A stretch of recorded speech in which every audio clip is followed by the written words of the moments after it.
what's going on, guys and gals? Dan the Man coming at you from the 60s Rule Channel. And yeah, today we got an entry over here for the motorcycle group build hosted by these two cool dudes over here. We got Jamie G's Scale Model Garage all the way from Canada. That's right, baby. And we got our friend Cliff over there at GI Mechanics Scale Modeling. How about that, huh? Yeah.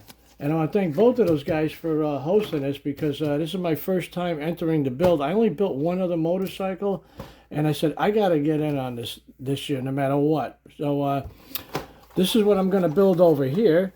And this is a really cool kit, man. And Jamie was telling me that I think there's 4 in this series by Entex. And this is a kit from, I think, the early 80s. These are getting hard to find. They're getting expensive too, man. Some of these kits go for like $80, but I paid a lot less than that. And I like these old kits, you know, 1912 Henderson. And I love the history behind the kits as well, you know. That's really cool. And what's that, Roxanne? Oh, you want to ride when it's done? We got to build it first. Why don't you ask Bert? He'll give you a ride. Anyway, let's see. Open this up over here. And here's the booklet, and it's really cool, man. It gives you all the history over here, and this is an actual advertisement over here. And look at this. It says, ask her which way she would rather ride. Look at that. It's extra room for a passenger because they had these long handlebars, but she's riding, looks like she's riding right on the gas tank. Boy, that must have been a crotch buster. Oh yeah, but it's a cool little advertisement. Here's the history over here too. Isn't that really neat? Yeah, and it says over here too. You guys got a couple minutes over? I'll read this real quick. Don't worry about it. The Henderson Motorcycle Company of Detroit produced one of the most sophisticated machines of the period. It's a 4-cylinder inline placed in the middle of the range, and its main emphasis was on quiet, vibrationless operation. It had one first, which, though not dramatic, became a standard on all motorbikes. This was the kickstand. So how about that? First bike with a kickstand. How about that? Didn't know that. Long handlebars on the Henderson. Other machines of the period would give room for a passenger to sit. The Henderson Motorcycle Company was bought by Mr. Ignaz Schwinn in 1918, who bought the Excelsior Supply Company of Chicago. He was a German immigrant who started as a welder, $3.50 a day. How about that? Whoa. How about that? That's amazing. Started a business selling bicycles to mail order houses. He was known as the Little Giant in the motorcycle business, and although the motorcycles are no longer sold, the name Schwinn is still #1 in the U.S.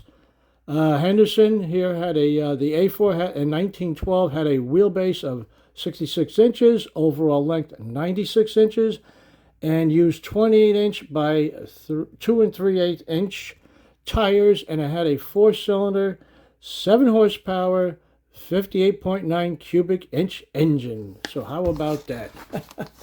Pretty cool, huh? And I took everything out of the bag. This was all sealed, by the way, guys. And there's not too many parts to it. This is it. This, you know, for a 1/16 scale, you got 2 sprues here, plus you got the 2, parts trees, and 1 for the wheels there. But you know what I like about this? This is all molded in this like aluminum color. This entire sprue here is basically the engine right here. All these components are on one tree over here. So I was going to paint these aluminum anyway, so I'm thinking about assembling the engine and maybe give it some black wash in here, you know, because I kind of like the box art, you know. And I might lean towards that, you know, because this is an original photograph from the Harris Automobile Museum, so we can use that as a guide.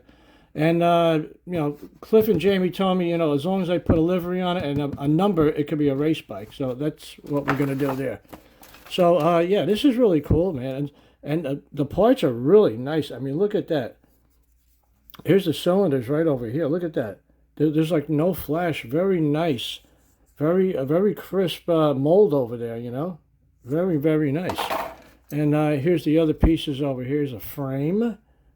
Just a little bit of flash. Nothing to be worried about there, you know. Pretty neat stuff.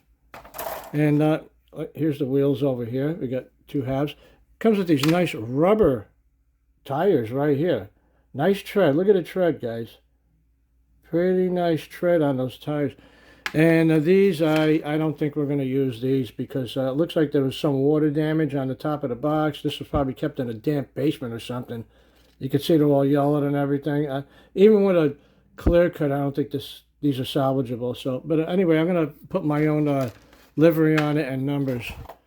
So that's what we got, guys. We got the Henderson 1912 Henderson.